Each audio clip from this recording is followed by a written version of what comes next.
tudo bem? Espero que vocês estejam bem. Eu vou trabalhar com vocês hoje o conteúdo da base curricular do 7º ano. É isso? Base curricular essa que a gente vai destrinchar, explicar todo esse processo em relação, toda a evolução, toda a contextualização em relação à escravidão ocorrida aqui na América. Eu me lembro que eu já iniciei a falar desse tema, desse conteúdo, quando eu fiz menção à escravidão pré-moderna e a chamada escravidão moderna, e de como acontecia a escravização da disputa entre as tribos, inicialmente, principalmente na escravidão moderna, uma tribo entrando em conflito com outra, a tribo perdedora se transformava em escrava. Até o momento em que o homem branco começou a perceber que, a partir dali, poderia obter muitos lucros com a utilização da mão de obra negra sendo trazida para outros continentes, para a Europa, para a América e para a Ásia. Com isso, tivemos a chegada de grande contingente de negros na América e também um pouco menor, em pouquíssima quantidade na Europa e maior em quantidade na América e na Ásia. Pois bem, com isso, a absorção da mão de obra escrava negra para dar conta dos produtos da força braçal, não é? A força braçal coercitiva. Coercitiva significa obrigatória, pressionando aquele homem negro, aquela mulher negra a trabalhar, fazer um trabalho forçado mediante uma coerção física, castigos físicos. E a alimentação precária, as condições eram horríveis, não é? De castigos físicos, açoites, armamentos, prisão, torturas e outros elementos inseridos nesse processo. E, com isso, tivemos a chegada desses negros para quê? Para dar conta das questões econômicas, ser a mão de obra das questões econômicas, do modelo econômico, da forma em que a produção de determinados produtos foram cada vez mais em escala crescente, como, por exemplo, principalmente na cana-de-açúcar. No caso do Brasil, especificamente, foi o pontapé inicial da cana-de-açúcar a partir do século XVII. 1620, 1630, nós já tínhamos uma leva grande de negros aqui no Brasil sendo escravizados, voltados inicialmente para a província de Pernambuco, para a Bahia e o Rio de Janeiro, essas três províncias absorvendo uma grande quantidade de negros. E vamos dar um reforço nesse aspecto e avançarmos para a gente entender também o processo de resistência, resolução de questões de resistência dos negros com a construção dos quilombos. Pois bem, temos aqui na página 223, só para que possamos revisionar um pouco e dar um foco, dar uma ênfase nesse processo, nessa formação, nessa chegada desse projeto de escravização, dessas situações que vão fazer com que o Estado português, inicialmente o Estado português, possa explorar a sua colônia mais próspera de uma forma muito mais incisiva, mais forte, inclusive. Tem assim, 223. o projeto de expansão de Portugal e da fé católica. O indígena, que foi a mão de obra utilizada, no caso específico do Brasil, não é? Depois a colônia espanhola aqui na América também fez uso dos indígenas, e o indígena foi percebido tanto pela igreja quanto pela coroa como um importante elemento de fixação do Estado e da religião no Novo Mundo, América. Ainda que houvesse resistência das autoridades por parte da escravização indígena, havia a opção de escravidão voluntária em casos de extrema necessidade. Ainda que houvesse a resistência das autoridades por parte da escravização indígena, então, algumas autoridades, voltando aí, significa que algumas autoridades não viam com bons olhos essa escravização indígena. E os índios, no caso brasileiro, não se adaptaram muito a esse trabalho forçado, esse trabalho pesado. Em algumas outras regiões da América, formaram uma mão de obra importante, né, dependendo de regiões aqui da América. Havia a opção, a escravidão voluntária em caso de extrema necessidade. Resistência indígena ao trabalho escravo nas lavouras. O que é isso? Isso é um tópico que a gente vai identificar o que estava acontecendo de resistência indígena ao trabalho escravo nas lavouras. Vamos ver como é que foi isso. Está explicando item por item para que a gente faça uma análise e comece a observar e chegar à conclusão de que a escravidão com os índios não vão dar certo, não vai ser nada lucrativa do ponto de vista comercial, nada lucrativo, não vai ter nada em relação à atividade comercial com os índios e vai ser muito lucrativa com os negros. Pois bem, resistência indígena ao trabalho escravo nas lavouras.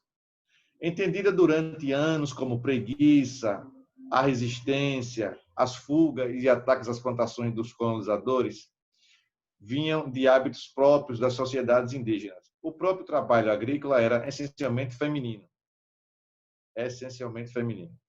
Aos homens cabia a guerra e, entre algumas comunidades, a escravidão com outras finalidades, como antropofagia, por exemplo. Não é? Antropofagia são aqueles índios que consomem a carne humana. Ao serem conduzidas ao trabalho agrícola, muitos fugiam e retornavam armados, prontos para o conflito. Então, a fuga de índios, quando eram levados para os trabalhos nas lavouras, eles fugiam e, quando retornavam armados, prontos para o conflito. Doenças trazidas pelos europeus. As doenças trazidas pelos europeus, os colonizadores dizimaram várias comunidades indígenas que não tinham imunidade. O que é isso? Que o corpo não estava produzindo nenhum órgão protetor. E o corpo gera essa proteção natural. Mas nosso corpo tem essa característica. E não tinha imunidade, não estava protegido. Doenças como a gripe e a varíola vitimaram nações inteiras. A mão de obra africana escravizada, nos primeiros anos, parecia menos reativa. Após uma viagem desumana em porões de navios negreiros, os recém-chegados eram apelidados de boçais. Esses navios negreiros eram uma situação muito ruim para que os negros conseguissem resistir, aqueles que conseguissem chegar, sobreviver a longa viagem, chegar aqui na América, chegar ao Brasil, né? Navio com o processo de higienização zero, infectado de bactérias, de doenças, e somente aqueles, não é, que tinham uma imunidade muito forte, muito alta, conseguiam resistir a essa comodidade, a essa instalação desses navios. Não é? Os recém-chegados eram apelidados de boçais, voltando aí. E por não falar em português, eram considerados rudes e sem cultura. Quando se tornavam plenamente inseridos na lógica das relações escravocratas, eram chamados de ladinos. Estes eram a ponte que comunicava senhores e escravos e muitas vezes estavam em posição mais vantajosa. A geração nascida na América Portuguesa, em cativeiro, conhecida como crioulos, aqueles negros nascidos aqui na América chamados de crioulos. Estava em conformidade com costumes senhoriais, e isso garantia as facilidades do trabalho doméstico, muito mais brando do que as tarefas agrícolas. Ladinos e crioulos funcionavam como um sistema de controle e prevenção de revoltas na senzala, mantendo a dinâmica produtiva e social o mais estável possível. A resistência também estava presente nessa relação. Para aqueles que fugiam, o destino principal eram as comunidades de quilombo. E vai ter uma grande quantidade de quilombos sendo fundados aqui no Brasil. No entanto, houveram alguns quilombos que ganham mais destaque. Vamos lá. De uma maneira geral, eram assentamentos formados por escravos fugidos, em sua maioria. Dependendo da localidade, alguns apresentavam também uma minoria de indígenas e, em raros casos, homens brancos. Essas comunidades representavam não só um lugar de liberdade, mas um lugar onde as estruturas sociais africanas poderiam ser revividas e construídas em certa medida.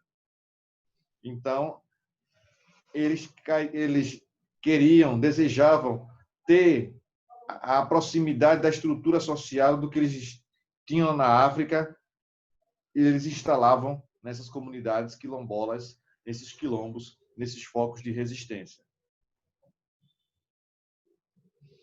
E mais um lugar de estrutura social. O Quilombo dos Palmares, o mais conhecido, começou a se formar por volta de 1580. Entretanto, durante as invasões holandesas, de 1624 a 1654, a população cresceu bastante, principalmente após os enfrentamentos na região do atual estado de Alagoas e litoral sul de Pernambuco. Nesse contexto, aparece o primeiro grande líder, o congolês Gangazumba.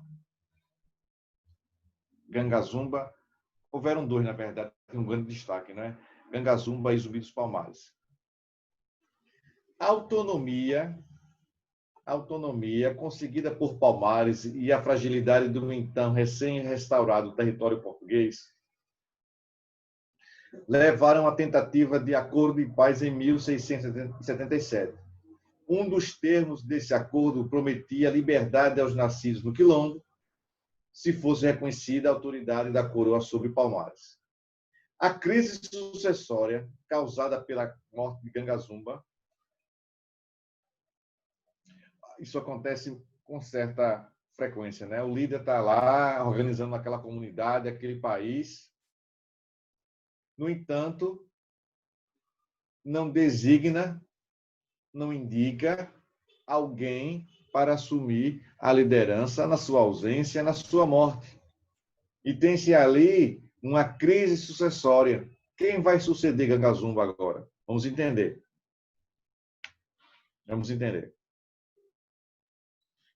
A crise 224, viu? Anota aí, 224. A crise sucessória causada pela morte de Gangazumba resultou numa dissidência entre Palmares, liderado por Zumbi. Ao contrário de Gangazumba, nascido na África e trazido para o Brasil, Zumbi nasceu livre em um dos assentamentos de Palmares. Pertencia a uma elite quilombola, uma vez que era sobrinho do líder Gangazumba e teve educação privilegiada. Estudou português e latim. Sua resistência ao lado de Dandara, sua esposa, resultou em uma guerra que vitimou Zumbi em 1695 e Palmares, poucos anos depois, foi destruída. Vamos observar aqui esse trecho que diz assim, ó. Aconteceu, eu acredito que em alguns momentos eu já pedi a vocês e fiz uma leitura reflexiva sobre esse aspecto, sobre esse conteúdo. Pois bem, Senhor dado, não é? Senhor dado, Senhor, dando cumprimento ao que Vossa Majestade ordenou, vai na presente ocasião um patacho, um navio pequeno para a Ilha da Madeira, e considerando que naquele porto pode ter navios que com maior brevidade cheguem à corte, me pareceu não demorar em enviar para Vossa Majestade a notícia de se haver conseguido a morte de Zumbi, preso pelos moradores do Rio São Francisco. Ao ser enviado para a capital Olinda, Zumbi topou com tropas paulistas, bandeirantes, sob o comando de André Furtado de Mendonça, e temendo Zumbi ser punido por seus graves crimes, informaram que seria levado à presença do governador Caetano de Melo e Castro. Após a resistência de Zumbi e de seus homens, foi preciso matá-los, e só um foi apanhado vivo. Foi enviada a cabeça de Zumbi para o governador, que determinou sua colocação na praça da Igreja Nossa Senhora do Carmo para satisfazer os ofendidos e atemorizar aqueles que acreditavam que Zumbi era imortal. Olha aí, é uma coisa que era muito comum. Aqueles que se levantavam contra o governo daquela época, se levantavam contra a província, contra o governo central brasileiro, contra o governo português, fatalmente ele seria assassinado. Né? Fatalmente seria assassinado. E, além disso, o corte, né, seria decapitado, o corte da sua cabeça, para que se visse de exemplo a lei. Pois bem, na página, nós vamos agora começar uma série de exercícios a serem realizados, algumas questões que possam colaborar com a sua formação histórica. Pois bem, temos assim,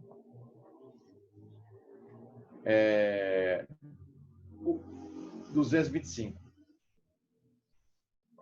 225. O texto a seguir retrata uma das mais tristes páginas da história do Brasil, a escravidão. Tem um texto que diz assim, abre aspas: o bojo dos navios da danação e da morte entre o ventre da besta mercantilista, uma máquina de moer carne humana funcionando incessantemente para alimentar as plantações e os engenhos, as minas e as mesas, a casa e a cama dos senhores, e, mais do que tudo, os cofres dos traficantes de homens. Sobre a escravidão, como atividade econômica no Brasil colônia, é correto afirmar que: letra A mão de obra escrava no Brasil, diferente de outros lugares, não era permitida em atividades econômicas complementares. Por isso, destinaram-se escravos exclusivamente às plantações de cana-de-açúcar, às minas e à produção do café. Letra B. A compra de posse de escravos durante todo o período em que perdurou a escravidão só foram permitidas para quem pudesse manter um número de pelo menos 30 escravos. Não existia isso. Essa proibição justificava-se devido aos altos custos para se ter escravos? Não. Muitos cativos, no início da escravidão, conseguiam a liberdade após adquirirem a carta de alforria. Isso explica o grande número de ex-escravos que na Paraíba conseguiram se tornar grandes proprietários de terras. Agora, muitos cativos...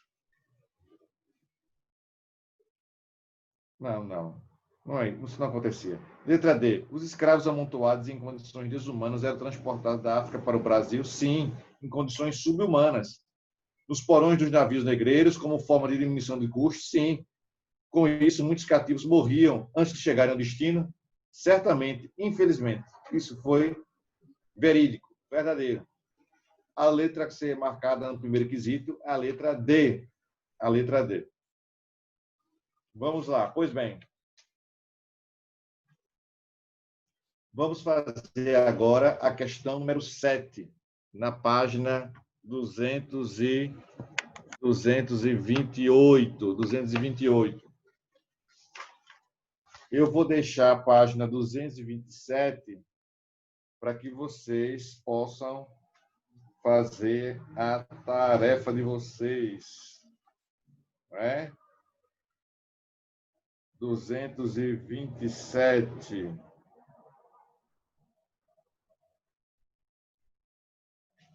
Pois bem.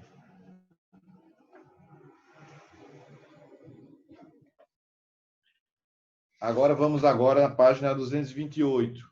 Diz assim, página 228. Embora encontremos libertos em ações rebeldes da população negra, isso não era muito comum. Boris Fausto, História do Brasil, adaptado. A ausência de um número significativo de libertos em ações rebeldes está ligada ao fato de que os libertos passavam a viver sob as mesmas condições que os grandes proprietários, reprimindo as rebeliões.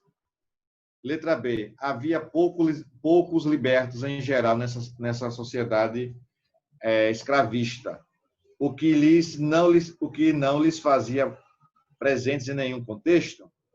A letra C. Os libertos ficavam em uma posição intermediária entre livres e escravos, aproximando-se socialmente dos brancos pobres. Letra D.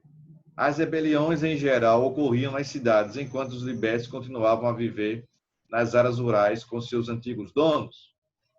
Letra E. Caso fossem flagrados participando de rebeliões escravas, os libertos poderiam ser mandados para o exílio. Qual a letra a ser marcada? Muito bem, muito bem. Letra C.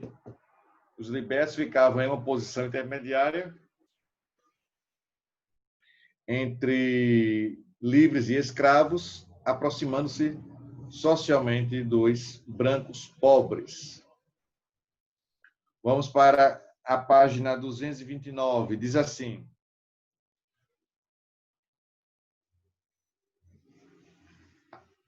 nona questão. A escravidão já existia no continente africano antes da chegada dos europeus, na Idade Moderna. A respeito do comércio de escravos, não é? Entre a África e outras partes do mundo, considere as afirmações abaixo. 1. As guerras eram o principal instrumento que os africanos utilizavam para transformar seus inimigos em escravos para a venda no litoral. 2. A venda de escravos para suprir demandas externas já era atividade estabelecida no continente africano desde o primeiro milênio da era cristã. 3. O aumento da demanda americana por escravos africanos contribuiu para intensificar e interiorizar a concorrência entre os diversos tipos de Estado africano. É correto o que se afirma em qual dessas alternativas que eu acabei de descrever para vocês está a correta ou as corretas? Pode ter duas corretas ou as três corretas. Qual seria a alternativa? Muito bem. Letra E. A primeira, a segunda e a terceira estão corretas. Estão corretas, não é? Estão corretas. Vamos para uma outra questão antes de avançar com o conteúdo, indo para o capítulo de número 11. Já. Vamos lá. 230, página 230, questão número 11. Sobre as características da sociedade escravocrata colonial na América Portuguesa estão corretas as afirmações abaixo, exceto uma. Indique. Nessa questão, ele está solicitando que você assinale somente uma alternativa que está errada. Vamos observar aqui. O início do processo de colonização na América Portuguesa foi marcado pela utilização dos indígenas, denominados negros da terra, como mão de obra. Letra B. Na América Portuguesa ocorreu o predomínio da utilização da mão de obra escrava africana, seja em áreas ligadas à agroexportação como o Nordeste, açucareiro a partir do final do século XVI, seja na mineração a partir do século XVIII. Vamos aguardar. Letra C, ele quer incorreto, não esqueça disso, viu? A partir do século XVI, com a introdução da mão de obra escrava africana, a escravidão indígena acabou por completo em todas as regiões da América Portuguesa? Por completo acabou a escravidão indígena? Não, por completo não. Ainda existia algumas regiões com a utilização da mão de obra indígena. Não acabou em todas as regiões, não. Qual seria a letra aqui na questão número 11? Letra C. Muito bem. 212, página 212.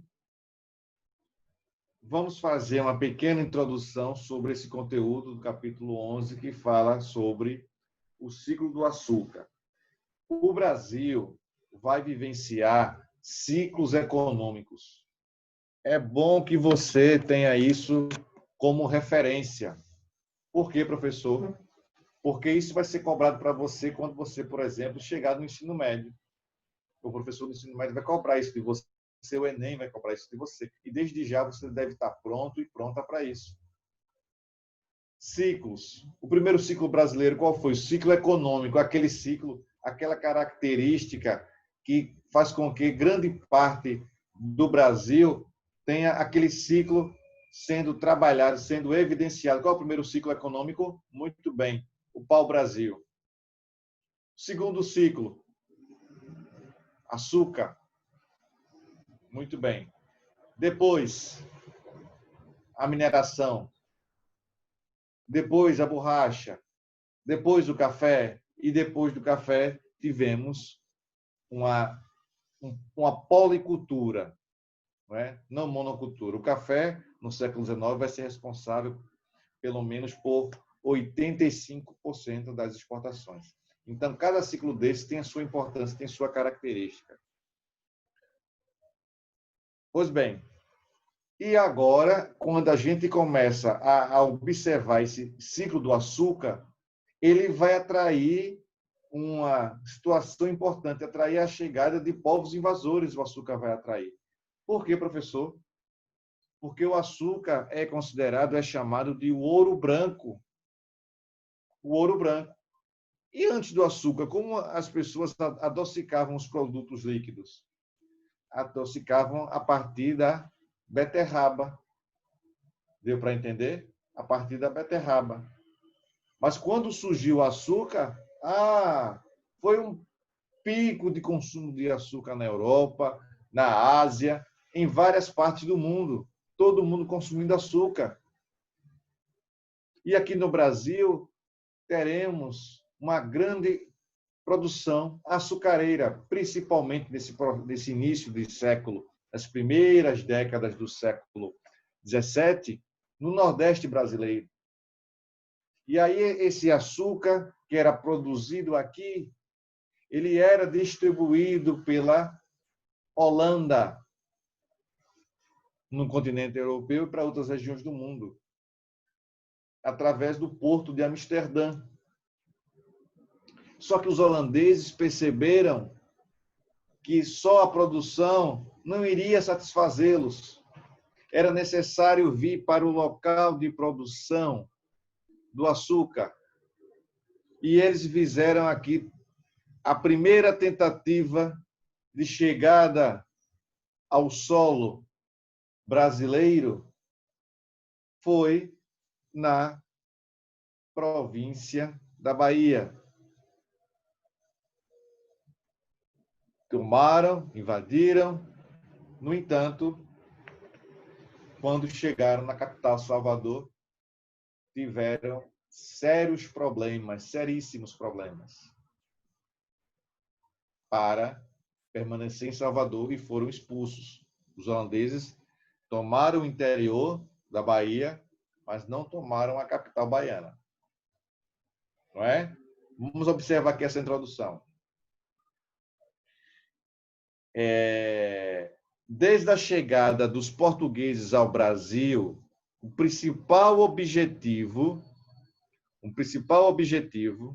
era a busca pelo desenvolvimento de uma atividade econômica que gerasse lucros. Seguindo a política econômica mercantilista, mais precisamente o metalismo, Portugal tentou encontrar minas de ouro e prata, motivado pelas descobertas espanholas na América Central. Como vimos, os portugueses encontraram primeiro o pau-brasil e, durante 30 anos, desenvolveram o extrativismo dessa árvore, usando-se de mão de obra indígena. Aos poucos, veja o que foi que o livro fez, né? Você vai entender agora por que, já falei aqui da presença da mão de obra negra a partir da chegada, da mão de obra, a chegada da mão de obra negra por conta do açúcar, não é? A partir do século XVII. Aos poucos, a necessidade de colonizar o Brasil ganhou importância diante das ameaças de invasões estrangeiras, principalmente dos franceses. Quando a gente viu lá atrás, foi um pouco, nem tanto lá atrás assim. A gente viu as expedições guarda-costas, depois o início da colonização no território brasileiro por parte dos portugueses, com a colocação da implantação do sistema político chamado de, muito bem, capitanias hereditárias. Com o surgimento das primeiras vilas e feitorias e a desvalorização do pau-brasil na Europa, começaram a se desenvolver as primeiras plantações de cana-de-açúcar e a surgir os engenhos de moagem e produção de açúcar, artigo também muito valioso na Europa. Ponto. Duas capitanias prosperaram, não foi por conta do açúcar, nesse momento de capitanias como sendo o único sistema administrativo aqui no Brasil, duas capitanias prosperaram, São Vicente e Pernambuco. Se tornaram as maiores produtoras de açúcar, o que gerou muita riqueza para a coroa portuguesa. Beleza? Pessoal, eu fiz essa introdução na página 232. O nosso livro, 233, tem aqui um mapa que ajuda a compreender como vai se dar, não é? A exploração do pau-brasil depois da cana-de-açúcar, o estado por estado, cidade por cidade, região por região, você vai tendo essa noção, tendo essa oportunidade. E nós vamos começar a analisar esses mapas, as características mercantis, visando entender o mundo aqui do Oceano Atlântico. Eu espero que vocês tenham absorvido conhecimento, tenham entendido, e nós vamos prosseguir na próxima aula com conteúdo sobre o ciclo do açúcar e as invasões que vão fazer com que o Brasil seja ocupado por países estrangeiros. Espero que vocês tenham compreendido. Forte abraço. Tchau para vocês e até a próxima. Tchau.